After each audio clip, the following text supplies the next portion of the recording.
The topics and opinions expressed in the following show are solely those of the host and their guests and not those of W4CY Radio, its employees, or affiliates.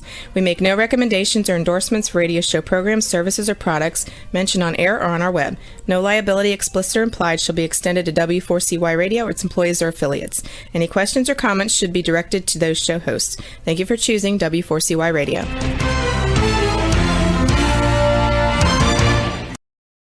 Welcome back, everyone, to the Geeks, Geezers, and Googlization Show, the home of Googlization Nation, where we talk with HR and business thought leaders about the crazy shift going on in the world of business, technology, and HR. Here's your host, Ira Wolf.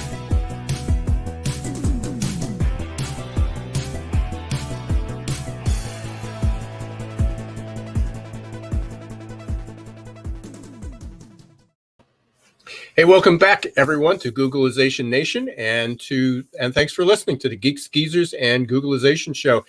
We are in mid-July, and we are, if you're in business, you're experiencing one of the most difficult labor markets in history. I've mentioned this before. 21 years ago, I first started to speak about it. I didn't write about it yet. But I started to speak about the perfect labor storm. And we were in a similar time where there were far more job openings than there were people. We were just at the beginning of the trend. At that point, Gen X was the youngest generation really in the workforce. Millennials were just starting to enter that, but Gen X was there. We had challenges because there were many more baby boomers than Gen X, so we had all these jobs being created. We just didn't have enough people to fill those jobs. But what was clearly developing was a lack of skilled laborers, the skills that people needed. The low skilled jobs were fading away. And we anticipated by 2020, 2030, what was going to happen. And here we are in 2021. And thanks to the pandemic, things got accelerated. The shortages got accelerated. The skills became more advanced. And if you're listening to this, you're probably in business. You're either a job seeker or a job hirer and an employer. And everybody's struggling. Job seekers or candidates, workers are on the move. Some are struggling to find jobs because they're in the wrong area. There's jobs available, but they don't live in the places where those jobs are. Other people just don't have the right skills. And employers are experiencing a lot of movement and a lot of difficulty. And we're going to be talking a lot more about that in the second segment. So please stay tuned. There's two new webinars that I just introduced. One's at the end of July, one's in middle of August. I'll be showing you how to register for those. One's about recruitment, one's about adaptability, and hopefully you'll be able to be there. I want to thank, yesterday I was on Tune In Tuesdays. We'll show you how to be able to listen to the replay if you're a member of SHRM. It's not public, but I was interviewed by SHRM, SHRM, Society of Human Resource Management, because I'll be speaking out at the annual conference in September. And I'll also be speaking at SHRM Talent, which is specifically for talent acquisition and recruiters, in August at SHRM, and a few other events. I'll be talking about that in a little bit more and show you how to get the replay on that. Want to thank Ingomo for being our sponsor today. The Ingomo app, if you're using an Android device, it's not available yet on iPhone, but they have almost 100 coaches in almost every discipline, every interest. So if you're looking for a coach, check out Ingomu. We'll hear a little bit more about them at the break. And also thanks to Success Performance Solutions for sponsoring the show, and you'll hear from them as well. Today, I'm really excited about having our guest today. I digitally met Elisa Garn just a few weeks ago on one of our job partners, JobSync. They host a roundtable. I'm an active participant in that. I highly encourage anyone that's looking at very innovative, creative approaches, new strategies, to check out JobSync's roundtable. It's every Thursday at 11 p.m. or 11 a.m. Sorry, 11 a.m. Eastern time. You can go to JobSync. It's JOBSYNC. Check out their website, and if you go under, I believe it's resources, and then you can click on roundtable right at the top. It's free, and there's a Zoom meeting every week. And great presenters, very interesting people, a lot of thought leaders in HR tech and HR and recruitment, and also economic trends. And I met Elisa a few weeks ago, and I thought she had one of the most creative, innovative approaches to, she calls it monetizing HR. I know there's been a lot of talk about HR in the past, struggling to get recognition. And it's also been always identified as an expense.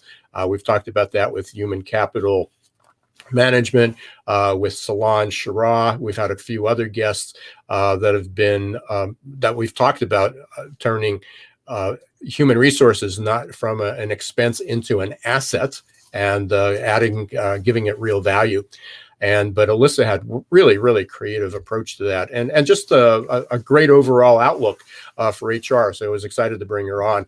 And without further ado, we're going to introduce you to Elisa, and we're going to have another interesting Geezers Googlization conversation. And there she is, all the way from Salt Lake City. Beautiful Salt Lake City. Not to correct you, but beautiful Salt Lake City. Yeah, for sure. It's been a while since I've been back there. I'm not sure this week I want to be back there. I think you said it was 108 degrees. Yeah, still beautiful. Just don't go outside. Yeah, so it's beautiful to look at. And you're bucking the trend. So you're moved into a new office. Your company that you work with, GBS Benefits, I believe. Moving into new corporate offices, so you're going against the hybrid. Everybody, as you said right before the show, everybody wanted to get back to work. We were pretty excited to be in, which it explains the poor lighting and why my artwork is on the floor behind me. I promise I'm usually much more polished and put together than this, but it's the world we live in, it's the next waves of normal. So again, there are businesses out there. I get that asked, I probably do an interview or two a day, and I'm asked continually, what do you think about a hybrid? Where's that going to fall? And as I said, there's two extremes. There's hybrid, and there's on-site, and there's remote.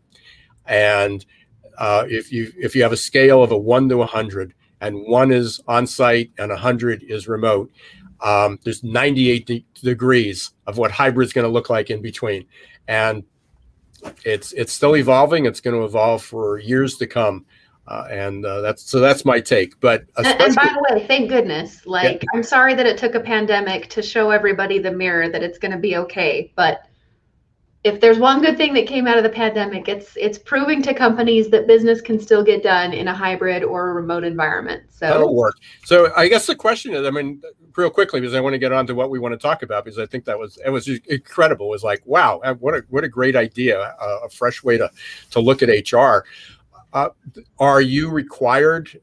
So you have a corporate office. You're going to set up your physical office, but you can. Are you going to be able to work remote a few days a week, or is there a requirement that way? Our business is a lot of client face-to-face for the majority of our employees, but we offer flexibility like a lot of other organizations are right now. I think it'll over time probably err on more flexibility as we go along.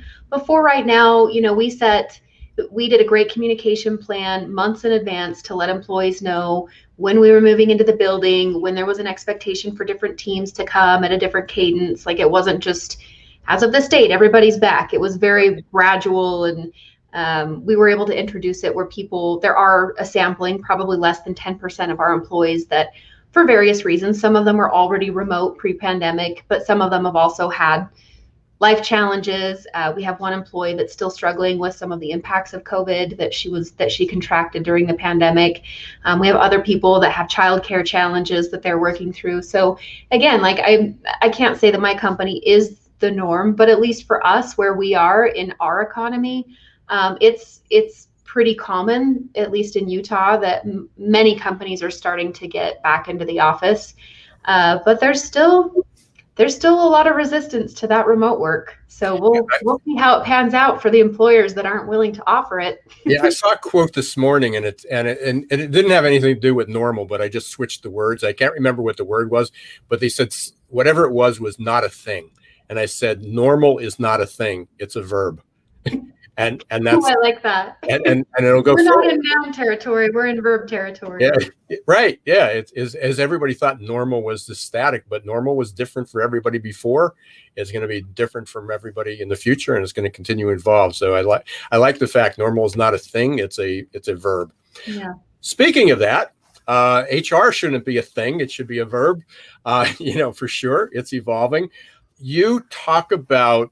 You just had a great, and we'll segue into that. You had a great experiment, I guess, if you will, of how HR can become an asset, not a liability or an expense. Yeah, so, line items, right? Yeah, exactly.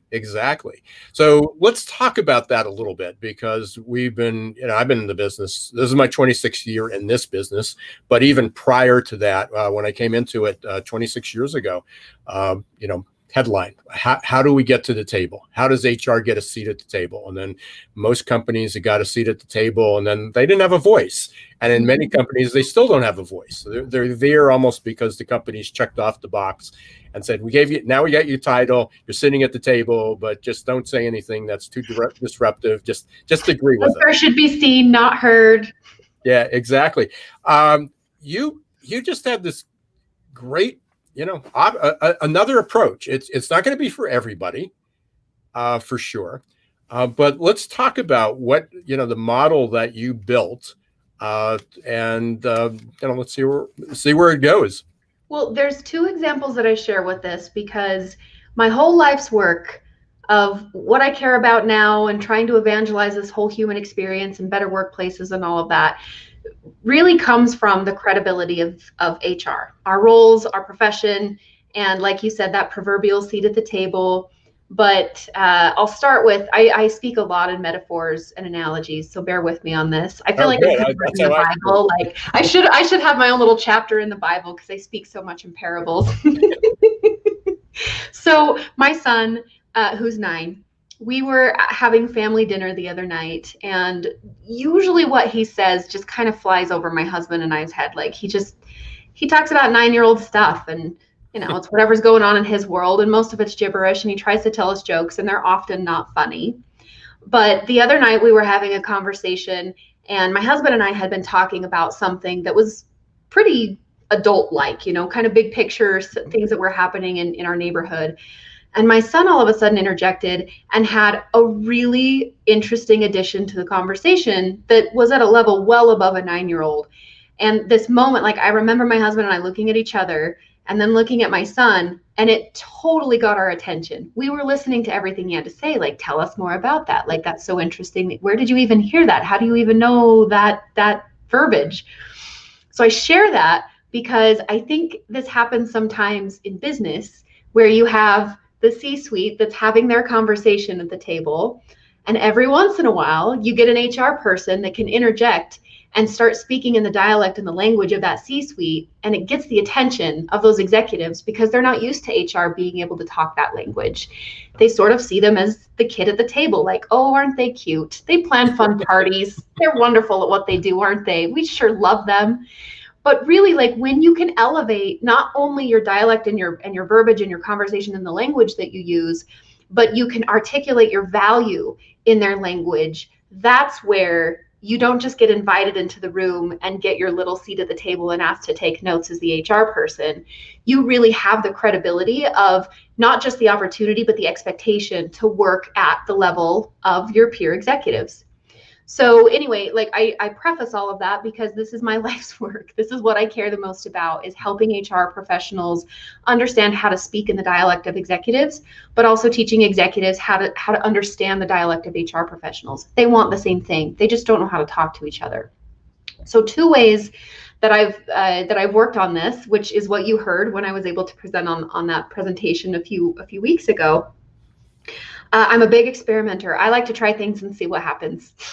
I don't care if it's fully fleshed out. I get crazy ideas in the middle of the night and then wake up the next morning like, hey, let's see if that works. I don't know. Let's give it a try. Yeah. So one of them was this idea of how much time my recruiting team was spending. Now, I was an external consultant on this one, but when I was looking at how much money this recruiting team, between their salaries and wages and all of the candidates that they were placing versus those that they were vetting that were qualified but not selected, my mind was going bonkers. Like, we're losing all of these pre-qualified candidates that we'll probably see again in 6 to 8 months when we have another hiring influx, and hopefully we've stayed in touch with them.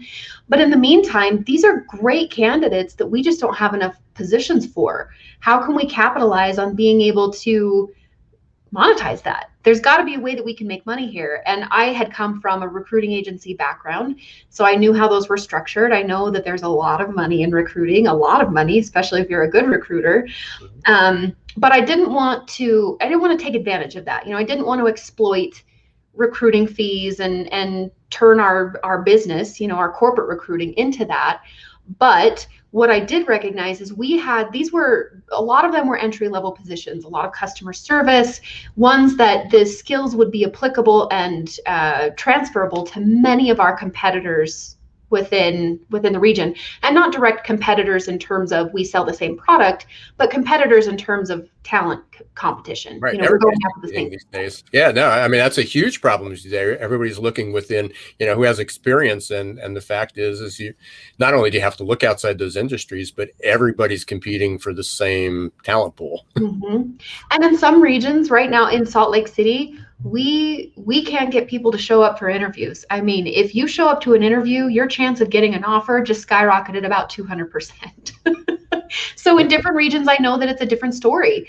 There's an influx of candidates that are applying for jobs and they're just not getting hired. And you shared some of that in your beginning presentation when you were doing the introduction.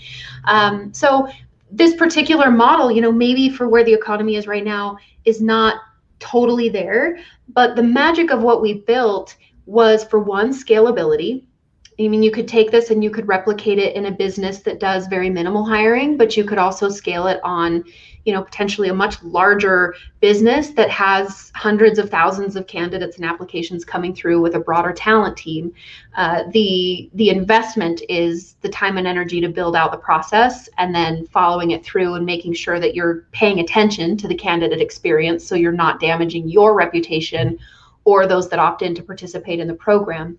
But essentially what we did is we said, look, we know that these are our qualifications based on our job descriptions, our job ads, the candidates that come in, our values. And we went and talked to some of these other talent competitors of ours in the market and said, look, you're interviewing a lot of the same people we are, and we're putting the candidates through several interviews too. They're going in for 4 or 5 interviews and dragging out their own talent process for 4 to 5 to 6 weeks waiting for an offer. What if we could narrow that down for them so they get offers more quickly, but also take on some of that, or take away some of that time and time to hire, like get our metrics down if we can share our notes and talk about, we met these people, they're great, here's their skill set, this is their comp that they're looking for, do you want to hire them? And we basically built a co-op of talent where, with these 3 partnering companies that were participating, we're able to share candidates that one company would vet them based on their criteria, and we had a shared template of, these are the baseline, if you're going to share it with the others in the co-op, these are the things that they need to require. And whoever placed the candidate from the original recruiting agency or company, we paid a $500 referral for each one that was paid. So the money that we were able to make as a company within 6 months of implementing this pilot program paid for the entire salary of our talent team. That got the attention of the C-suite, because all of a sudden they're like, where is this money coming from? By the way, I'm also a forgiveness, not a permission person. So I did not ask anybody for permission to do this. Which in retrospect as an HR professional is probably why I'm not a practicing HR professional right now. But it's proved the point that sometimes you have to take a risk. And I'm not talking like legal risk, put your company in jeopardy, do crazy stuff kind of risk. Business model risk. Exactly. Evaluate what's the ROI here. Could there be some potential? What's the fallout? And in our case, it was really successful. We built stronger relationships with these other companies in our community. I don't know exactly how it fleshed out after I left, because again, this was a consulting gig, but I think that it grew. They were able to bring in some other companies. There's still some of them that are participating in it today on a smaller scale. And I think they've pulled back on that 500. I think they only do 100 now because it's so hard to find talent.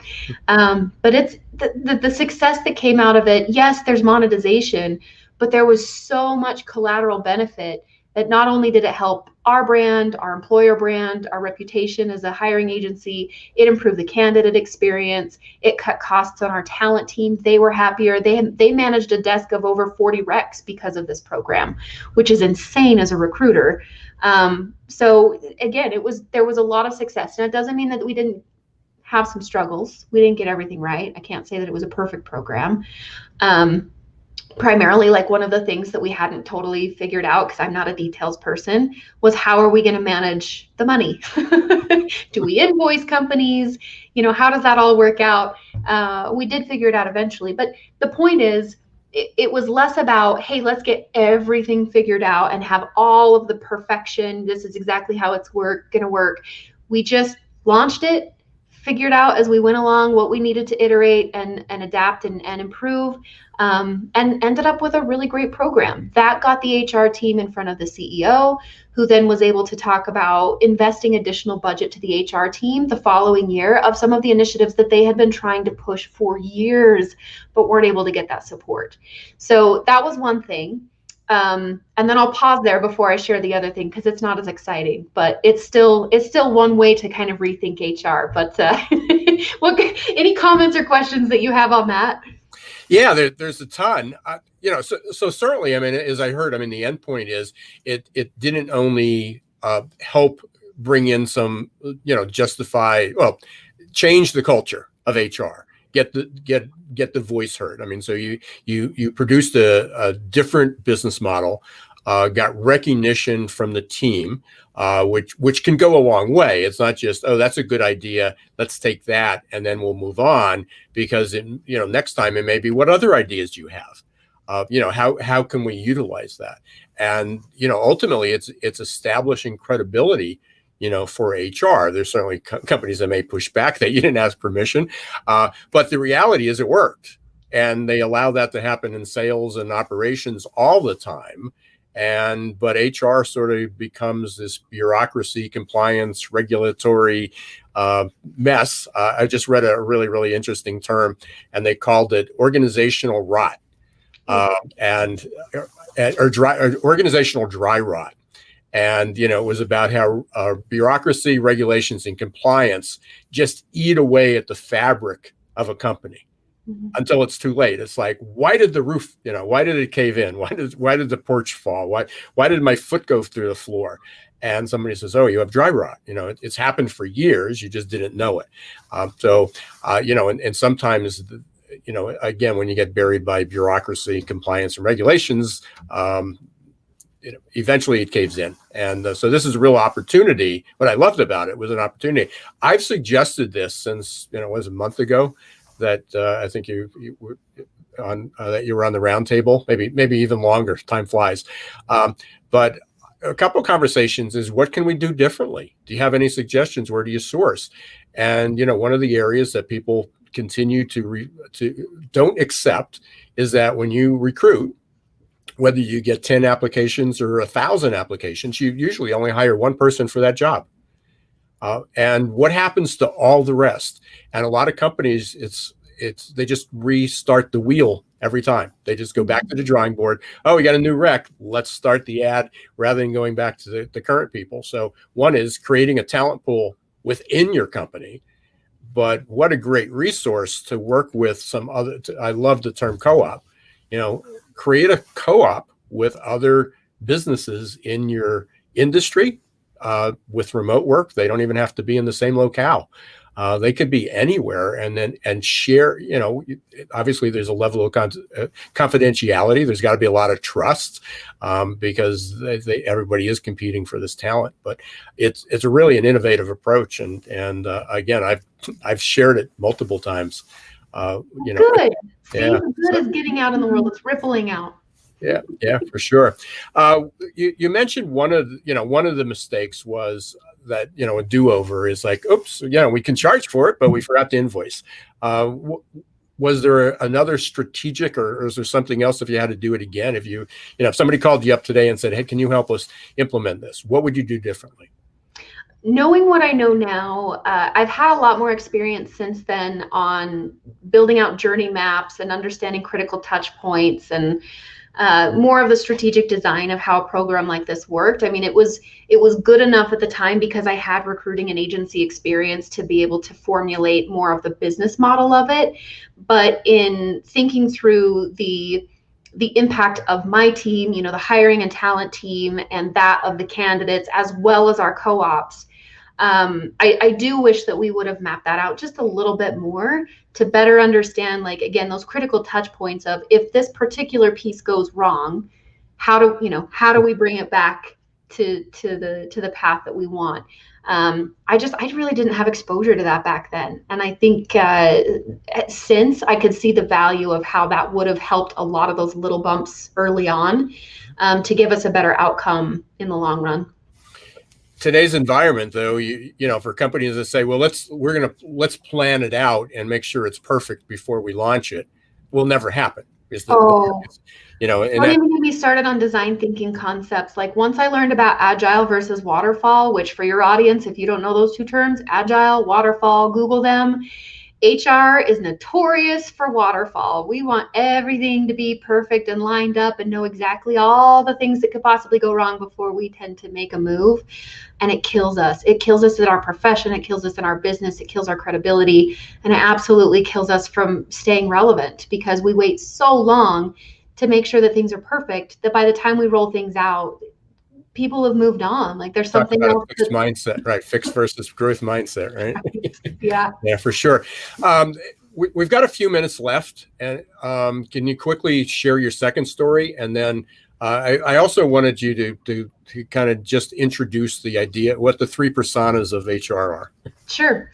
Yeah, I'll be brief. So the two other things that I was going to share, which kind of correlate together, is if you run an HR department or a talent team and you don't have your own P&L statement, your profit and loss statement for your department, please invest in one. Even if it's not something that you give to your CFO or something that they're holding you accountable to, I can promise you that this is going to give you language and the ability to go into your CEO when you need to be able to talk about your value. Most CEOs do not understand what HR does, other than like the 12 days that they get in their MBA program. Like, it's payroll benefits, keep me from getting sued. That's their expectation. We know we do a lot more than that, but they do not.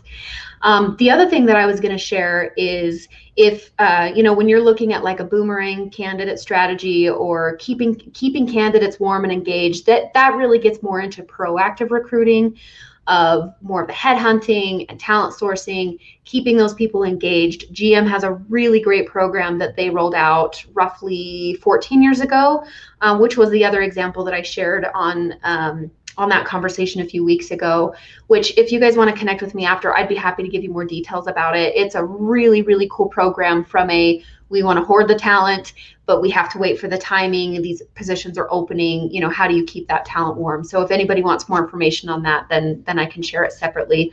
But the personas, I know that this is something that I talk about a lot when I do these public presentations, because I'm telling you, like, it's changing the world. Like, I've seen so much impact and I love it. But I like to use, again, metaphors and speak in parables. So I use the metaphor of a city. And the three different personas, primary personas that I talk about, are traffic cops, city planners, and mayors. So your traffic cop HR people, highly reactive, very policy driven. They're blowing their whistle in the thick of the drama all the time. These are usually your generalists, your office managers. They are doing everything, but they're so busy reacting to the needs of the business that they don't have time to pause and look at the strategy. So mindset They're usually a bit more analytical, a bit more logical, but I've also met some that are really creative, that, you know, they have the candy jar on the desk and they love to plan the parties. It's not that they're not valued in the company, but their value tends to be very subservient. They're almost always asked to take notes in meetings. It's not so much the parallel of what we would consider strategic, innovative, progressive HR. It's sort of like the nitty gritty, dirty, necessary of HR, right? Payroll, benefits, compliance, those type of things. So city planner HR is usually head of. It could be a CFO, it could be a CHRO, it could be a director or VP, but these are usually those that are responsible for the HR department, but typically have a higher education, whether that's a bachelor's, master's degree, could be an MHR. They are more focused on outcome of business goals and alignment. So they're typically thinking several, 2 to 5 years down the road. They're usually very entrenched in the organizational development design and almost always have budget responsibility.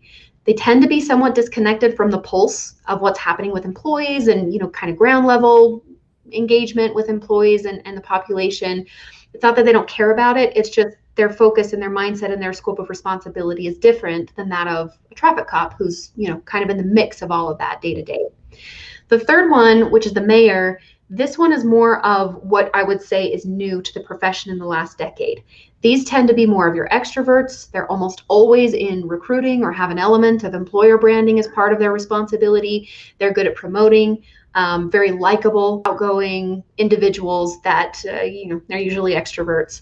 But they don't necessarily have a tie to a certain type of role. It's more of their approach to how they view the HR function in the business. They tend to be more focused on things like employee experience, how that benefits the organization. And so they're looking at it through a lens of, yes, it's business and it's strategy, but they're doing it through a human element rather than a business black and white element.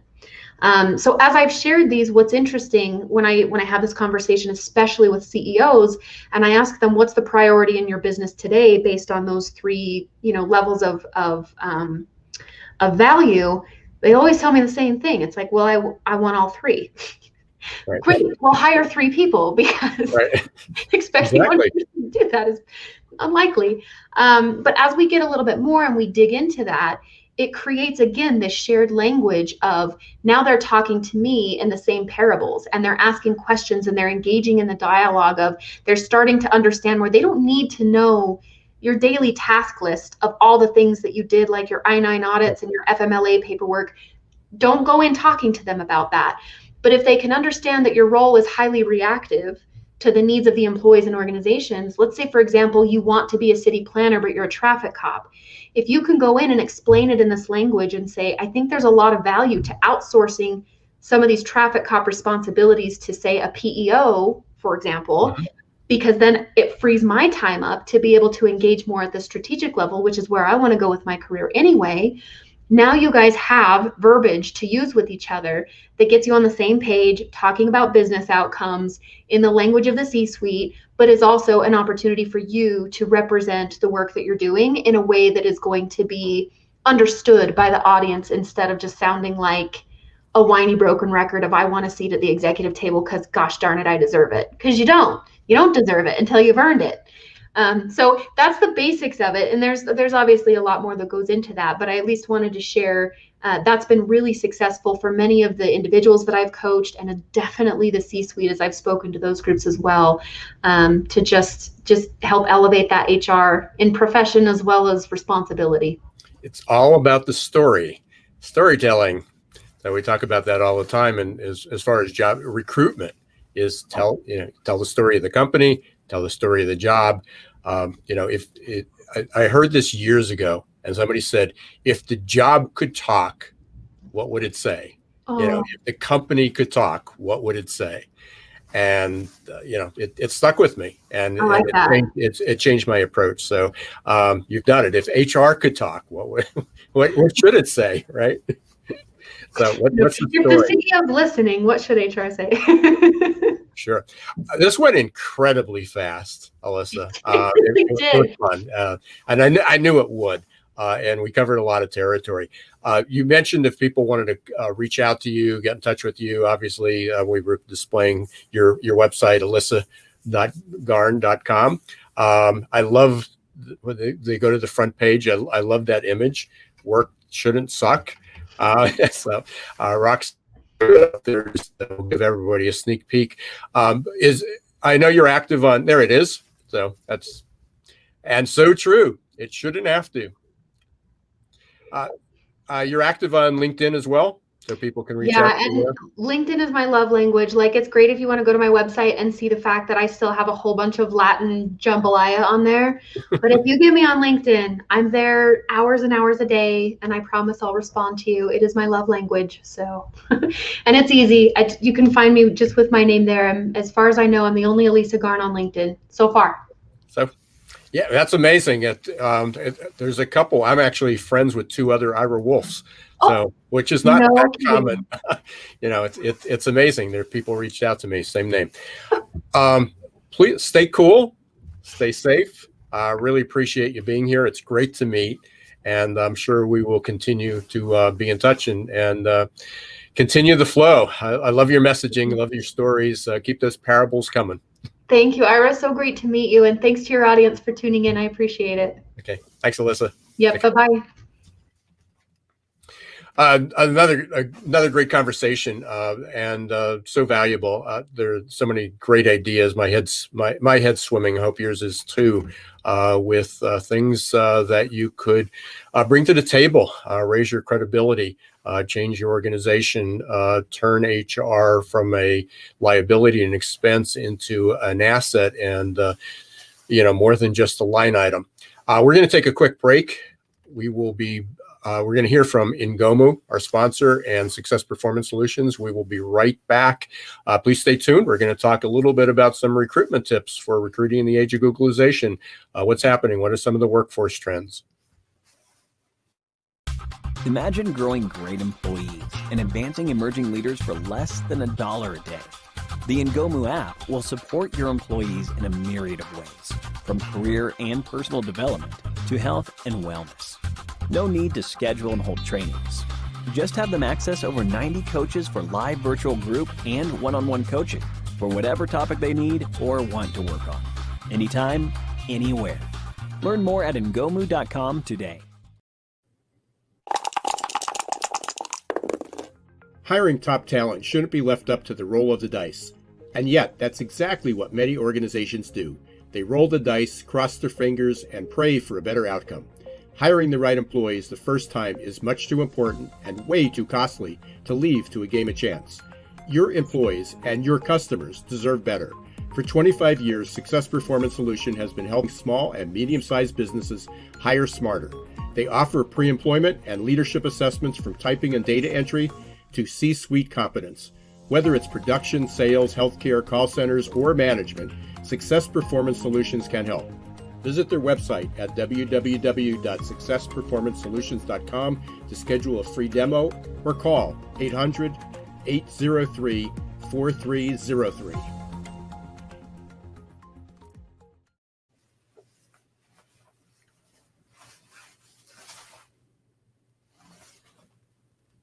Welcome back, everyone, to Geeks, Geezers, and Googlization. Thank you for being part of Googlization Nation. If you're just tuning in and you missed our first segment, please watch the replay. Check out Elisa Garn from GBS Benefits, and also she's got 20 years of experience in recruitment. It came up with the incredible idea of having a talent co-op with other companies. You'll hear about that, and also talking about the 3 personas of HR. You'll be able to learn what they are and how you can employ them to raise the credibility of HR. Again, many organizations, many HR professionals have finally got that seat at the table.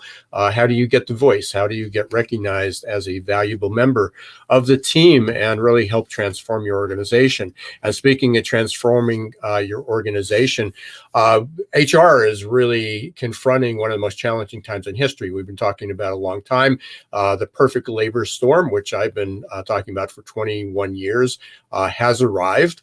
And just right before the show, I was listening to a new update, and I wanted to share some of those. I want to thank Snagajob. That's where they came from. You can check out their video if anybody wants to link to the video. It's about 10 minutes or so, a summary, recent update from June of where hiring is. Please reach out to me. I'd be happy to share that, to give you that link, but I'm going to give you the short story, the summary here. One of the things that's happened also over the last few weeks is everybody wanted to go back to normal, get back to that normal, is that every day I probably get 10 to 20 different headlines, whether they come from articles or my Google alerts, about different trends. And Roxy, if you can put up that one slide that has the headlines on that. I think it was slide 1 or slide 2.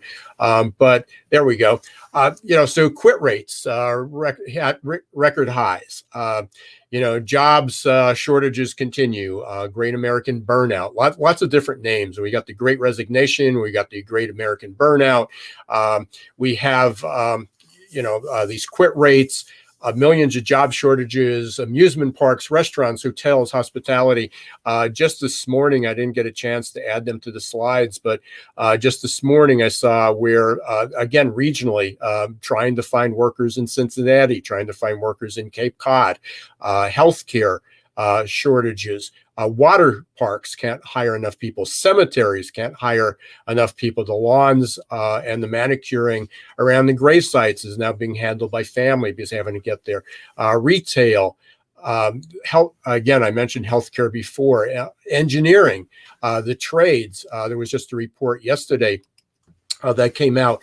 I believe it was MRI Network, and they anticipated 435,000 job openings currently in construction in 2021, and by 2022 it's going to be 1 million more workers are needed to fill those jobs in the trades, and there are no people trees. There's no place that they're coming from.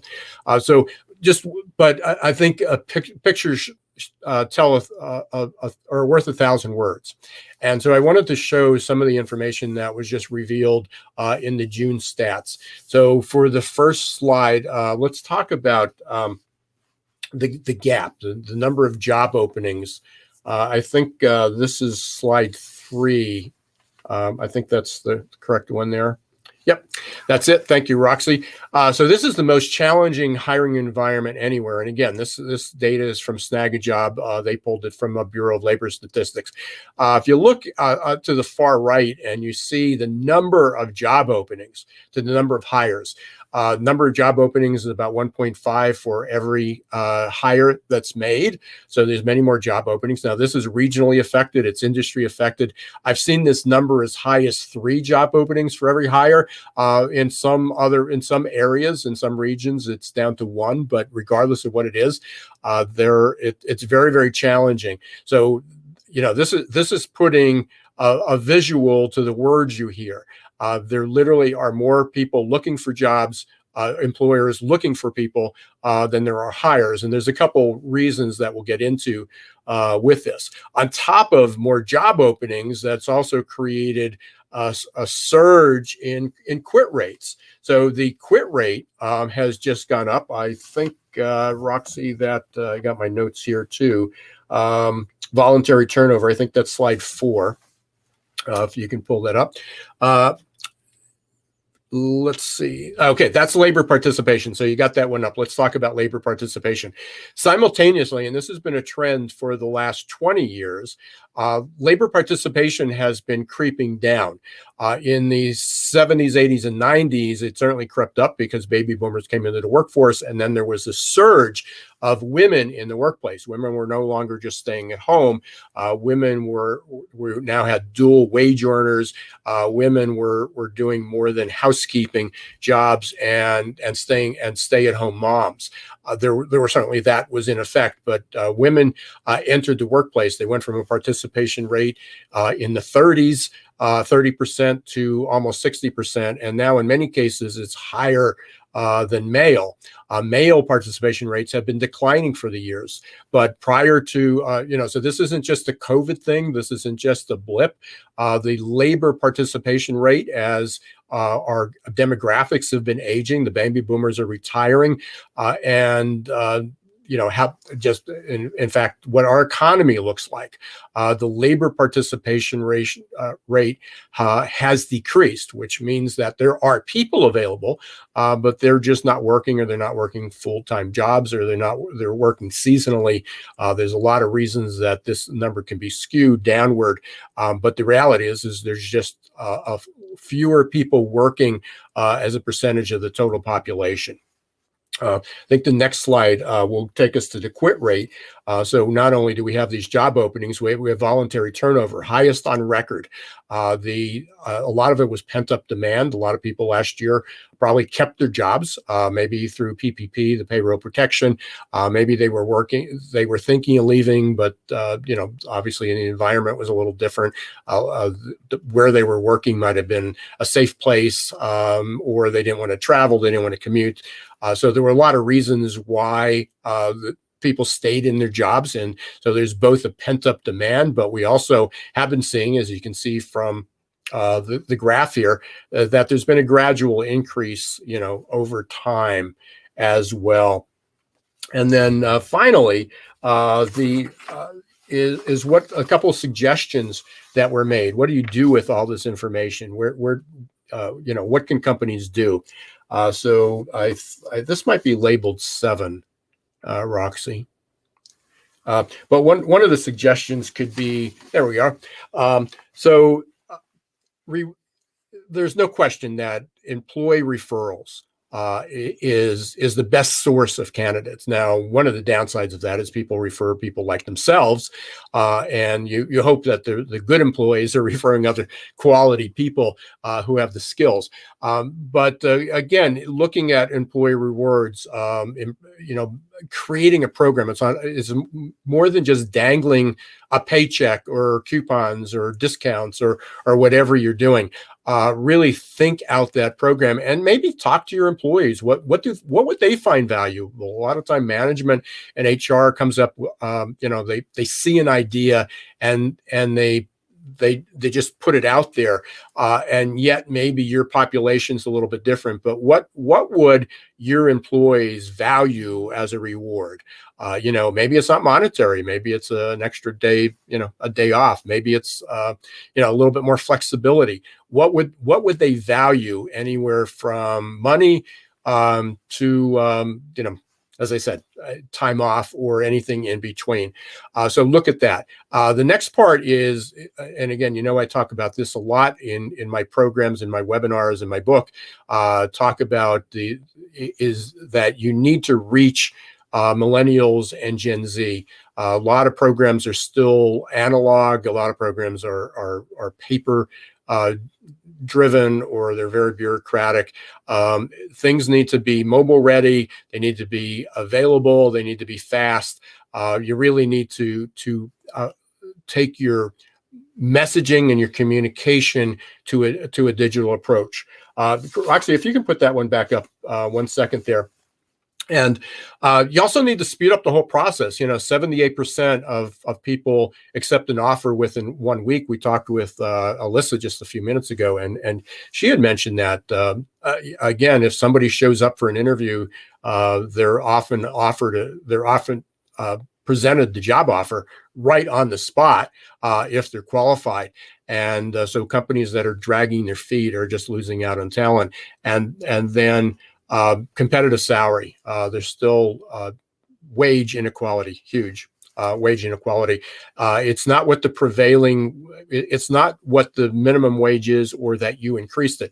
If you're paying $12 an hour and your competitors are paying $16, the prevailing wage in your area for a similar job, or even for the job market, you're going to have to increase it to the prevailing wage, not just increase your amount unless you have some extraordinary other benefit. So these are just a few ideas. Again, I share these.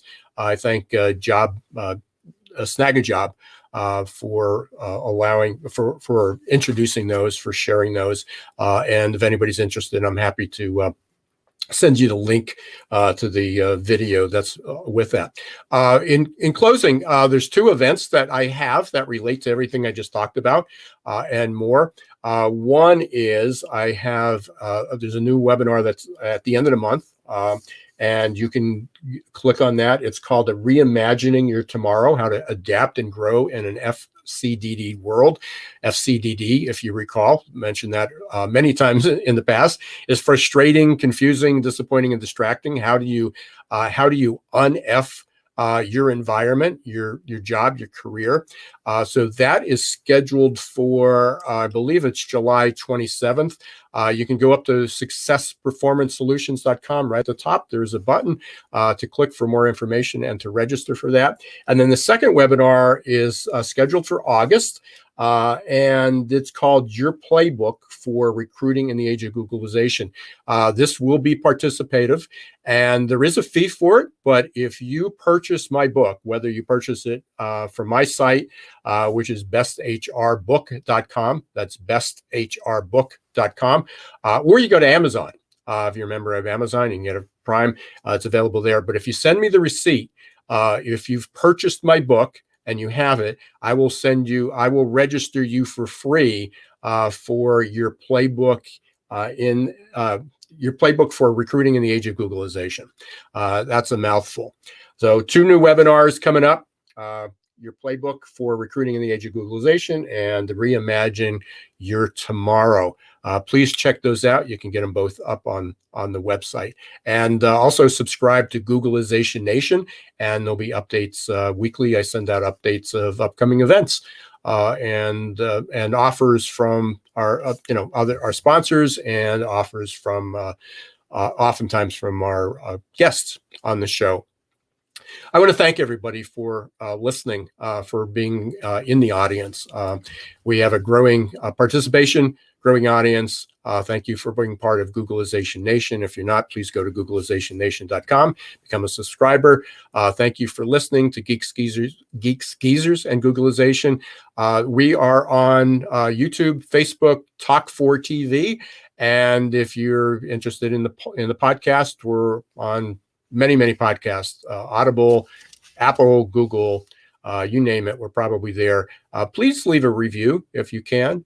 Please rate the show if you can. That helps grow our audience. Until next week, don't let the shift hit your plans.